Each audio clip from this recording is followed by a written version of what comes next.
కాబట్టి భక్తిహీనుల అభివృద్ధి చూసినప్పుడు మోసపోవద్దు. భక్తిహీనులు, అనీతిమంతులు, అవిశ్వాసుల ఆశీర్వాదాలు చూసి, వారి హడావుళ్ళు చూసి, వారి ధన సౌఖ్యాలను చూసి భ్రమపడవద్దు, మత్సరపడొద్దు. 2 చోట్ల రాయబడింది, భక్తిహీనుల క్షేమము నా కంటపడినప్పుడు నేను అంతరంగంలో నొచ్చుకున్నా, ఆయనను తర్వాత నా దేవుడు కళ్ళు తెరిచాడు. అప్పుడు నేను వారి వైపు చూశాను, నిశ్చయముగా కాలు జారు చోటునే వారున్నారు.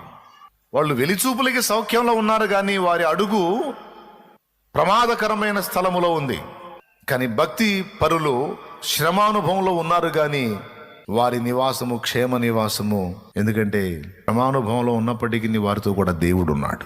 నిన్ను పిలిచిన దేవుడు నమ్మదగినవాడు, శోధనలో నిన్ను విడిచిపెట్టిపోడు. కంటి పాపల తోడుండి నిన్ను కాచుకుంటాడు, కన్న తండ్రిలా తోడుండి నిన్ను ఆదుకుంటాడు.